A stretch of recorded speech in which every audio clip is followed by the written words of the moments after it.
Hello, babes. Welcome back to the channel. If you are new, welcome. So in today's video, I wanted to speak about Natasha's character from the show Sex and the City. So let's get into it. Welcome to Iconically Iconic. When we first meet Natasha, she's with Big at a party in the Hamptons. The same party Carrie and the girls are attending. Though not a main character in the series, but undeniably one in Carrie's mind, Natasha plays a pivotal role in Carrie's lingering resentment for Big. Despite this, she remains blissfully unaware of Carrie's unresolved feelings that she still has for Big, or so we think. Oh, Carrie, this is Natasha. Hi, it's a pleasure to meet you. I've heard so much about you. Oh, really? Natasha is always cordial when seeing Carrie, never exuding insecurity, even though she is aware of the history between Big and Carrie. We never see how Natasha behaves behind closed doors, because again, she isn't a main character, but her outward energy never hints at any jealousy. However, she is aware that Carrie still has lingering feelings for Big, because she is a woman and we're always on point with things like this, especially with how Carrie would react every time she saw Big and Natasha. Now, that's not insecurity, that's intuition. Natasha has poise, style, and grace and is a woman who avoids conflict. However, when pushed, she's not one to back down, which is what we see when she finds Carrie in her home after carrying on an affair with Big for months and then trying to run away so that she isn't confronted for her despicable behavior. Not only because Carrie was sleeping with Big, but because it was happening in the very bed she laid her head in, their marital bed. Carrie was shameless. I am not here for any side chicks. You guys know I speak about this multiple times. Side chicks, cheaters, and people who have no respect for others because they lack respect for themselves. But for Carrie to be so bold in this woman's bed, I don't care if she was out of town for 3 weeks.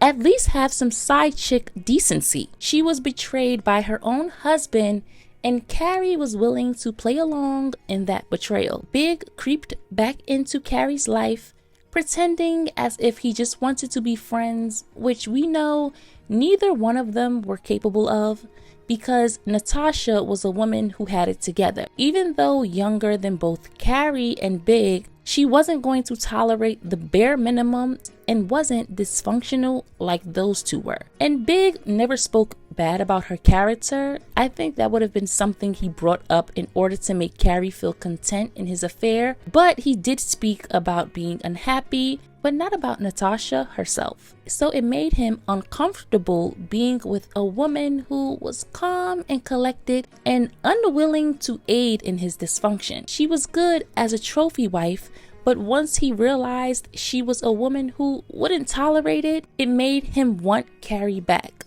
And of course, not to commit to her. In his mind, Carrie was always willing to accept whatever crumbs he offered her just to stay connected with Big. Natasha represented everything that Carrie wasn't. And that's not to diminish Carrie in any way, but it's more about what Carrie always wanted to be, even before Big, and that was a part of high-class society. It's more about the psychological impact of seeing someone who embodies what you've always longed for. Natasha had the life and the man who was Big. Carrie desperately wanted for herself. And when you are secure in your own identity, it's easy to fall into bitterness and obsession when you come face to face with someone like Natasha. She was the woman you brought home to your parents, elegant, poised, and universally respected, and respected others even if she may not have been fond of them. She was the epitome of class and grace. She had the qualities, in my opinion, of a first lady, and I feel that Big wasn't worthy of having her.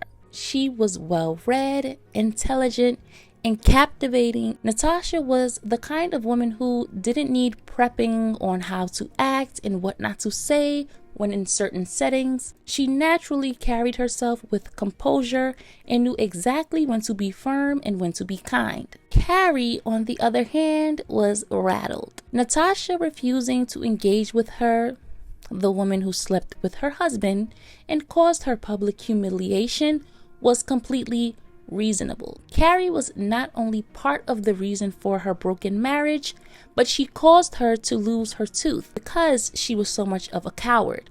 She didn't mind sleeping in her home with her husband, but couldn't handle being confronted by Natasha.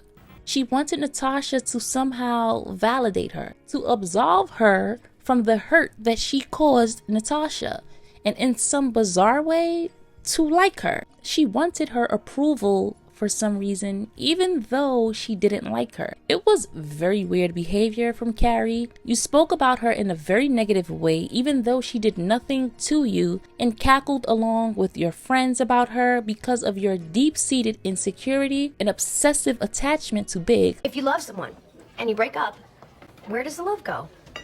To their next girlfriend. Oh, no. That is a different love. There is no way that the love that I had with Big is the same thing that he has with Natasha. Natasha, when'd you stop calling her the idiot stick figure with no soul? About 3 weeks ago when I saw them at Cafe M, he was holding her hand and smiling, and I finally got it. They're happy, / we're over.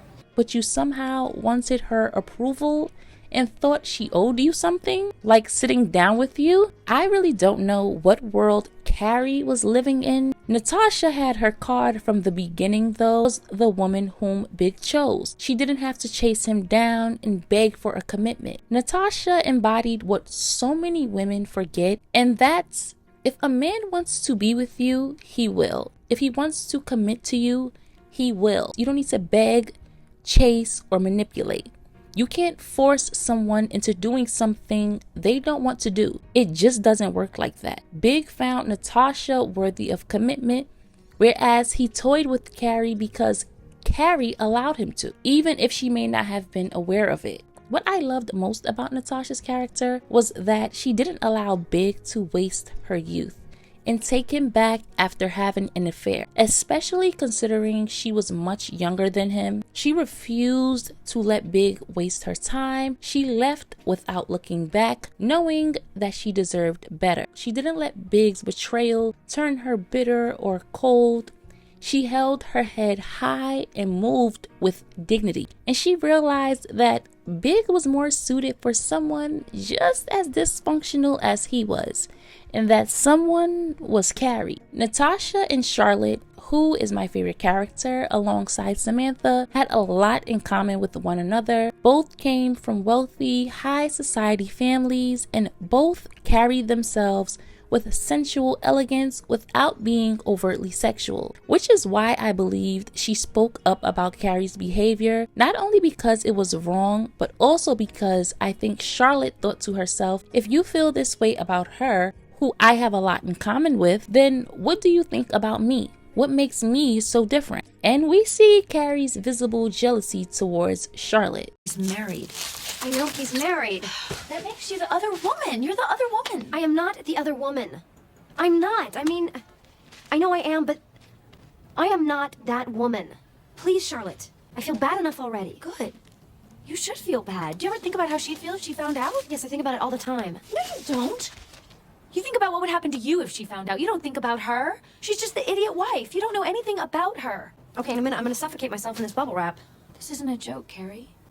They took vows. Vows he broke.